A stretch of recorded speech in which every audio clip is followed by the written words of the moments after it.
C C C, এখন কথা একটাই, এখানে আর কোনো কথা নাই। এ জিম্বাবুয়ের সাথে এত লজ্জাজনক হার, এই হার এদেশের জনগণ কোনোভাবেই মেনে নিবে না। এটা মেনে নেওয়ার মতন কোনো অংশ না। আমরা জিম্বাবুয়েকে একটা সময় গোনাই ধরতাম না, সোজা কথা, হিসাবের ভিতরেই ধরতাম না। অ্যাটলিস্ট এটা ক্রিকেটের অংশ না, হিসাবের ভিতরে ধরা না ধরা, তারপর আমরা সাধারণ জনগণ তো ধরতাম না।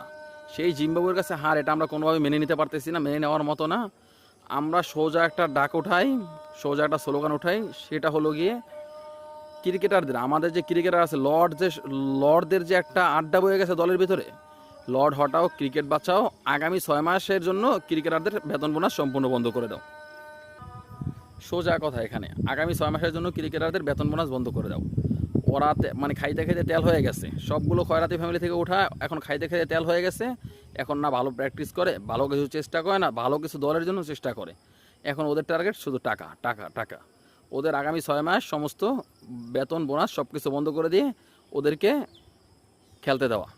আর যদি খেলছে তা না হয় ওদেরকে কয়লার খনিতে কাজে দেওয়া। ওরা ক্রিকেটে বর্তমানে কোনোভাবেই যোগ্য না। ক্রিকেটার বর্তমান যারা ক্রিকেটে আছে তারা কোনোভাবে ক্রিকেটের যোগ্য না। আর লর্ড পান্ত শান্ত অশান্ত, ওর ওর কথা বলতে গেলেও রাগ লাগে।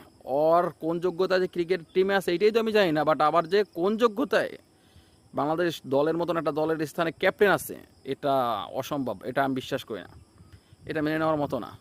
তো সকলে একটা স্লোগান ওঠান, ক্রিকেট মানে লর্ড হটাও, ক্রিকেট বাঁচাও, ক্রিকেটারদের 6 মাসের বেতন বন্ধ করে দাও। ওরা যে বিচ্ছিরি খেলা খেলছে, যে বাজে খেলা জিম্বাবুয়ের সাথে খেলছে, এটা এদেশের মানুষ বিশ্বাস করে না, মানার মতো না। ধন্যবাদ সকলকে।